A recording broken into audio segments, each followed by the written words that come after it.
कोई एक एग्जाम्पल, मतलब ये तो बेसिक रूल है कि जिसमें आपको मूल शब्द लिखना है पहले, फिर उसके बाद अनुलग्न है तो दो प्रकार के अनुलग्न आएंगे, प्राथमिक और द्वितीयक। और पूर्व लग्न यदि आपको लिखना है तो पूर्व लग्न भी दो आते हैं, प्राथमिक और द्वितीयक। तो उसमें सबसे पहले हमने शुरुआत करी थी कहाँ से, अगर आज हम फिर एक नया एक देख रहे हैं, देखो दो तरह से आते ना, जो अनुलग्न हमने देखा था प्राथमिक और द्वितीयक, तो प्राथमिक अनुलग्न आता है किसके आधार पर, बंध के आधार पर, ठीक है, बंध के आधार पर हम प्राथमिक अनुलग्न लिखते हैं। द्वितीयक को लिखते हैं हम क्रियात्मक समूह के आधार पर, ठीक है, जैसा क्रियात्मक समूह लगाएंगे उसके आधार पर हम द्वितीयक अनुलग्न लगाते हैं। तो पहले आज हम कुछ एग्जाम्पल सीखेंगे जिसमें हम मूल शब्द के साथ में क्या होगा, प्राथमिक अनुलग्न लगा होगा, ऐसे एग्जाम्पल सीखते हैं, ठीक है ना। तो प्राथमिक अनुलग्न को बंध के आधार पर लगाते हैं। तो परसों हमने कुछ एग्जाम्पल्स पढ़े थे, जैसे मैंने जिसमें सिंगल बॉन्ड लगा हो तो उसमें हम क्या लगाते हैं, एन लगाते हैं, डबल बॉन्ड में इन लगाते हैं, ट्रिपल बॉन्ड में इन लगाते हैं। इतना हमने सीख लिया, ठीक है ना। अब हम एक बड़ा एग्जाम्पल इसमें देखते हैं, अब इसी को लेकर चल रहे हैं अभी हम, ठीक है ना। क्या क्या, एक मूल शब्द और प्राथमिक अनुलग्न, एक एग्जाम्पल देखते हैं इसमें बड़ा, और उस एग्जाम्पल से फिर समझते हैं कि कैसे हम इसमें सबसे पहले लंबी चेन बनाते हैं। इसका पहला नियम एक जगह लिख देना, कहीं पर लिख लो, कहीं पर एक पहला नियम लिख लो, पहले एक नियम लिख लो तुम, इसमें हेडिंग लिख देना, इसमें हेडिंग तुम लिखना, बिना क्रियात्मक समूह वाले कार्बनिक यौगिकों का आईयूपीएसी नाम पद्धति।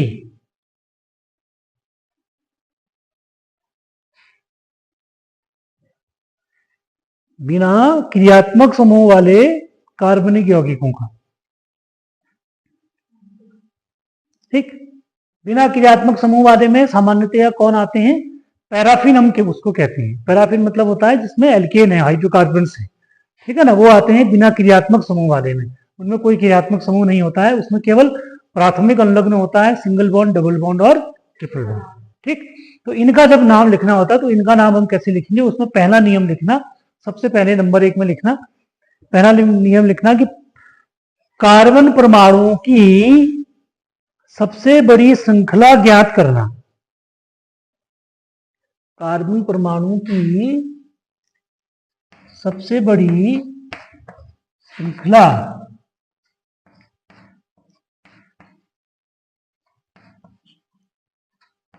ज्ञात करना, ठीक।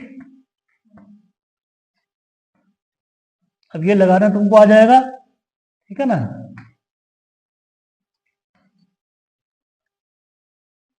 ठीक है, अब ना ऐसा एग्जाम्पल तुमको मिला, ठीक है। इसमें हमने क्या करना है, जो नियम हमने लिखा हुआ कि सबसे पहले हमको कार्बन की सबसे लंबी श्रृंखला ज्ञात करना, ठीक। तो सबसे लंबी श्रृंखला ज्ञात करने के लिए हम क्या करते हैं, कार्बन की संख्या की अंकना करते हैं, ठीक है। अंकना कहां से करेंगे, अंकना करने का ये नियम होता है, अंकना हमेशा वहां से की जाती है जहां से क्या होता है, कोई ऐसे साइड चेन लगी होती है ना। अब यहाँ पर ध्यान रखना, देखो ये हमने ऐसा एग्जांपल लिखा है इसमें साइड चेन दोनों तरफ से लगी है, ये साइड चेन कहते हैं इसको, पार्श्व श्रृंखला कहते हैं इसको, हिंदी में क्या कहेंगे, पार्श्व श्रृंखला। तो जहां से पार्श्व श्रृंखला नजदीक होती है हम वहीं से नंबरिंग करते हैं, ठीक। अब इसमें देखो हम कैसे ज्ञात करेंगे, इसको हमने कार्बन नंबर 1 मान लिया, ये 2 हो गया, 3 4 5 6 7, है ना। इधर से भी कर देंगे, 1 2 3 4 5 6 7 हो गया, ठीक। अब हम सब तरह से गिन करके देखेंगे, जहां से हमको सबसे लंबी कार्बन की श्रृंखला मिलेगी फिर उसी को हम अपनी मुख्य श्रृंखला मानेंगे और उसी के आधार पर क्या निकालेंगे, मूल शब्द निकालेंगे, ठीक है।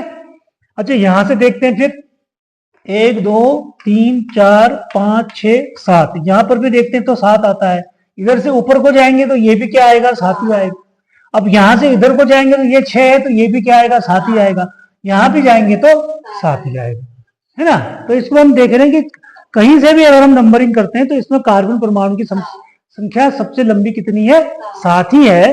तो हम क्या करते हैं, अपने खाली नोट करने के लिए इस प्रकार से एक हम लंबी श्रृंखला बना देते हैं। ये हमारी क्या हो गई, मुख्य श्रृंखला हो गई, मुख्य कार्बन की चेन हो गई, ठीक है।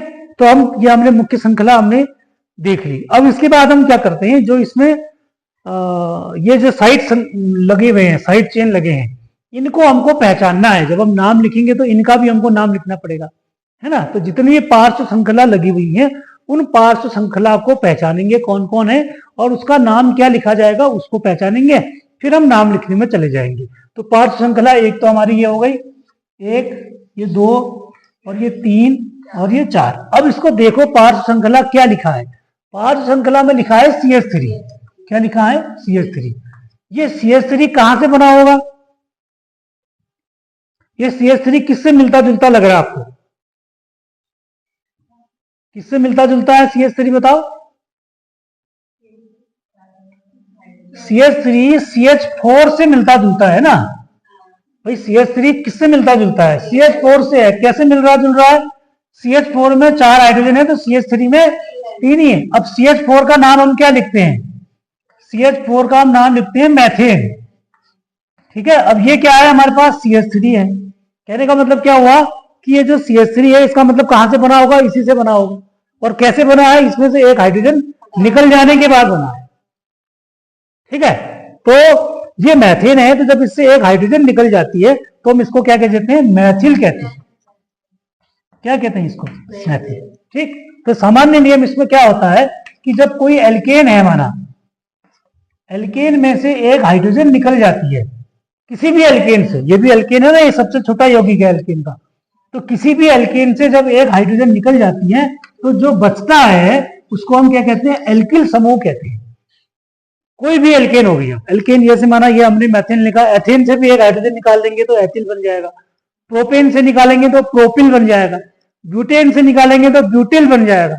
ठीक है ना। पेंटेन से निकालेंगे तो पेंटिल बन जाएगा। तो कहने का मतलब ये हुआ कि एल्केन से यदि आप एक हाइड्रोजन को निकाल देंगे तो जो बचेगा उसका नाम किसके आधार पर रखेंगे? एल्किल के नाम पर।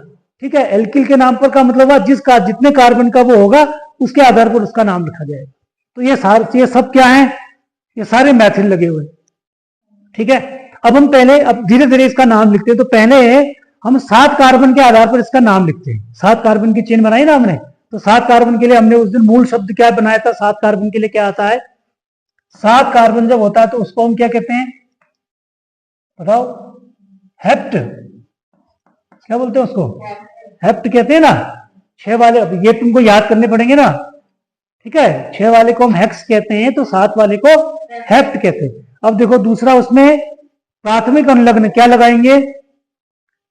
एन लगाएंगे। सिंगल बॉन्ड है ना, ये सिंगल बॉन्ड है। अरे अभी तो ये शुरुआत है, जब इन्हीं में तुम आंसर नहीं दोगे तो फिर आगे कैसे बताओगे? फिर सिंगल बॉन्ड है तो हेप्ट के साथ क्या लगा देंगे? एन लगा देंगे तो इसका नाम हो जाएगा हेप्टेन। ठीक है। अभी इसका नाम पूरा नहीं हुआ है। पूरा इसलिए नहीं हुआ क्योंकि हमने इनका तो अभी नाम लिखा ही नहीं है। अब हम इसको क्या मान रहे हैं? ये हमने जो माना इसको यहां से मान रहे हैं। ठीक है। अपने दाहिने हाथ की तरफ से, सीधे हाथ की तरफ से इसको एक, क्योंकि सब तरफ से बराबर ही आ रहा है ना, ये सब तरफ से क्या हो रहा है? बराबर हो रहा है संख्या लिखने में। और जो 5 श्रृंखला है वो भी बराबर संख्या में आ रही है। तो हमको नाम लिखने के लिए किसी न किसी को तो एक मानना पड़ेगा। तो हम यहां से इसको अपने सुविधा के लिए दाहिने हाथ पर एक मान करके चल रहे हैं। ठीक हो गया। तो यहां से मान करके हमने इसको लिख लिया। जब हम यहां से मान करके एक मान के चल रहे हैं तो अब इनकी संख्या हमको लिखनी पड़ेगी। ये कितने में लगे हैं? 2 में लगे हैं। फिर ये 3, 4, 5 और 6 में लगे हैं। कहने का मतलब हुआ 2 में 2 पार्श्व श्रृंखला लगी है, 6 में भी 2 पार्श्व श्रृंखला लगी। और उस पार्श्व श्रृंखला का क्या नाम लिखा है हमने? मैथिल लिखा हुआ। ठीक है। अब यहां पर एक नियम और ये भी आ जाता है, जब एक ही चीज एक से ज्यादा बार आ जाती है, कोई ऐसा समूह एक से ज्यादा बार किसी कार्बनिक यौगिक में आता है तो उसको नाम लिखने के लिए 2 बार यदि आता है तो उसको डाई कहते हैं, 3 बार यदि आता है तो ट्राई कहते हैं, 4 बार यदि आता है तो टेट्रा उसका नाम लिखा जाता है। ठीक है। अगर एक ही समान अंग्रेजी आ जाए तो ये समान ही है ना चारों, ये क्या है? चारों समान है। ये 1, 2, 3, 4 सब समान है। ठीक। अब हम इसका नाम क्या लिखेंगे? फिर अब इसको नंबरिंग देके हम नाम लिखेंगे तो ये क्या हो जाएगा? ये हो जाएगा 2, कॉमा लगा देंगे। फिर इसके बाद आया 2। ठीक है। फिर कहां पहुंचे? 6। ठीक है। फिर 6। ठीक। तो ये क्या हो जाएगा? टेट्रा। कितनी बार है? 4 बार है। Tetra Maithil heptane. Tetra Maithil heptane, ये इसका नाम है। समझ आया? ठीक। अब एक ही एग्जाम्पल में हमने कितने नियम समझ लिए? एक तो हमने ये समझ लिया कि हमने सबसे लंबी श्रृंखला बनानी है कार्बन की, उसको चूज करना है। ठीक है, तो उसको उसका नियम क्या है कि सबसे लंबी कार्बन की श्रृंखला किसी भी कार्बनिक यौगिक की हम चयनित करेंगे। और कहां से चयनित करेंगे? जहां से पार्श्व श्रृंखला नजदीक होगी उसके। ठीक है ना, एक बात ये। दूसरा हमने ये देखा कि उसके बाद हम जो पार्श्व श्रृंखला बनी होती है उसको पहचानते हैं कि पार्श्व श्रृंखला वो क्या है, उसको पहचानेंगे, उसका नाम फिर हम लिखेंगे कि उसका नाम क्या है। ठीक, उसके आधार पर फिर हम इस प्रकार से किसी यौगिक का नाम लिखेंगे। ठीक है, समझ में आया? अब एक एग्जांपल करके देखते हैं फिर। ठीक, देखो क्या करेंगे। मैंने पहला नियम क्या बताया था कि हमको पहले सबसे लंबी कार्बन की चेन का चयन करना है। चयन करने का नियम क्या होता है कि श्रृंखला जब आपको चयनित करनी होती है तो आपको यह देखना होता है कि कार्बन की चेन में पार्श्व श्रृंखला, पार्श्व का मतलब क्या होता है? जैसे ये सीधी है ना, तो सीधे में ये कहां से लगा हुआ है, ये ब्रांच कहां से लगी है, ये पार्श्व है। जैसे यहां से अगर आप देखेंगे, माना अगर ये नहीं है तो यहां से ये पार्श्व बना हुआ है ना, ये ब्रांच बनी है, तो हम यहां से नंबरिंग करेंगे। अगर यहां से करेंगे तो ये दूर हो गया। ठीक है, तो ऐसे ही हमको देखनी है। तो इधर जो जहां लगा होता है ये पार्श्व श्रृंखला होती है। ठीक है ना, तो अब यहां से देखेंगे इसको, 1 2 3 4 5, ये 5 कार्बन की चेन आ गई। यहां से गिनते हैं 1 2 3 4, ये 4 ही आ रहा है। 1 2 3 4 5, इधर को भी 5 है। 1 2 3 4 5, इधर भी 5 है। ठीक है ना, अब 5 श्रृंखला देख रहे हैं कि किसको नंबर 1 कार्बन बनाएंगे। 1 2 3, ये तीसरे वाले कार्बन पर ये लगी हुई है साइड चेन, इसको हम कहते हैं यही वाली जो लाइन लगी हुई है ना। यहां से देखते हैं तो 1 2 3 यहां से भी तीसरे में लगी है। यहां से देखेंगे तो 1 2 3 यहां से भी तीसरे में लगी है। कहने का मतलब वहां की अगर आप कहीं से भी गिनोगे तो ये 5 श्रृंखला हमारी 3 में लगी हुई है ना। अब हमने चेन क्या बनानी है? एक ही बनेगी पूरी, और सबसे लंबी बनानी है हमने। अब सबसे लंबा गिनते हैं कहां पे आ रहा है। 1 2 3 4 5, ऐसे भी 5 आ रहा है। 1 2 3 4 5, ऐसे भी 5 आ रहा है। तो हम क्या करते हैं अपनी सुविधा के लिए, ऐसा सीधी वाली जो लाइन है उसको हम सीधी श्रृंखला बना देते हैं। ये हमारी सीधी लाइन बन गई। अब सीधी लाइन में क्या हुआ, एक हमारी श्रृंखला यहां बन गई, दूसरी श्रृंखला यहां बन गई। ठीक है, ये दोनों अलग अलग है। अब ये ध्यान रखना, ये हमारी सीधी श्रृंखला बन गई ना 5 कार्बन वाली, ये 5 कार्बन वाली हमारी चेन बन गई। अगर हमारे पास ये और ये नहीं होता तो हम सीधे सीधे इसका नाम लिख देते। 5 कार्बन वाले को पेंट कहते, प्लस एन लगा देते तो पेंटेन इसका नाम हो जाता। ठीक है, माना यहां पर हम लिख देते हैं पेंट धन एन बराबर क्या हो जाएगा, पेंटेन। ये इसका नाम हो गया सीधी श्रृंखला का। लेकिन अब इसमें क्या है, नंबरिंग करेंगे, कहीं से भी नंबरिंग कर सकते हैं क्योंकि दोनों तरफ से श्रृंखला समान कार्बन पर आ रही है। इसी को लिख देते हैं 1 2 3 4 5। देखो यहां से करने का क्या है ना, जब ऐसी स्थिति आती है तो हम यहां से क्यों करते हैं, क्योंकि दाहिने हाथ से लिख रहे हैं ना, तो यहां से लिखने में हमको सुविधा होती है। इसमें कोई नियम नहीं है, ये ध्यान रखना। जहां पर आपको ये साइड चेन एक ही नंबर पर मिलती है तो यहां पर हम क्या करते हैं, अपनी सुविधा से जो हमारा सीधा हाथ होता है या दाहिना हाथ होता है वहां से हम इसको नंबर 1 मान लेते हैं। यहां पर ऐसा कोई नियम नहीं है इसमें, तो इसको हमने नंबर 1 मान लिया। ये 2 कार्बन हो गया, ये 3 कार्बन है, ये 4 हो गया, ये 5 कार्बन हो गया। अब यहां पर से देख रहे हैं कि 3 कार्बन में 2 अलग अलग चीजें लगी है। ये CH3 ग्रुप लगा हुआ है। अब ये ग्रुप जो है ये अलग अलग है, ये अलग ग्रुप है। इस ग्रुप को क्या करोगे आप, इसको हम फोल्ड कर देंगे। ये फोल्ड करने का मतलब इन दोनों को जोड़ देंगे तो ये क्या बन जाएगा, ये हो जाएगा C2H5। अब इसको पहचानना जरूरी है, ये C2H5 कहां से बना होगा, C2H5 कहां से बना होगा, किससे मिलता जुलता है ये, नहीं यार, C2H6 से होगा, C2H6 से मिलता जुलता है। ठीक है ना, C2H6 से क्या होगा, एक हाइड्रोजन निकल करके ये बना होगा। C2H6 का नाम हम क्या लिखते हैं, एथिल लिखते हैं ना। इससे एक हाइड्रोजन निकल गया तो ये क्या हो गया, एथिल हो गया।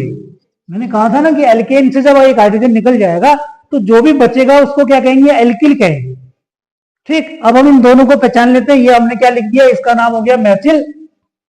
ठीक है, तो इसी प्रकार से इसका नाम क्या हो जाएगा, फिर एथिल हो जाएगा। ठीक, अब फिर से इसके नाम को देखते हैं। अब इसको नंबर देखते हैं कहां पे लगा है, 3 में लगा हुआ है। ठीक है, अब इसको लिख देते हैं हम। फिर इसमें एक नियम हम अभी और समझेंगे, फिलहाल हम इतना लिख देते हैं। हमने लिख दिया 3 एथिल लिख दिया, कॉमा 3 मैथिल, क्या आया था ये, पेंटेन। यहां पर एक ऐसा हाइफन भी लगाते हैं। ठीक है ना, ये डैश लगाने के बाद में यहां पर हाइफन, पेंटेन, ये इसका नाम हो गया। ठीक है, फिलहाल हमने इसका नाम ये लिख दिया। 3 एथिल और 3 मेथिल पेंटेन। अब इसी में हमने एक नियम इसमें और लगा दिया है।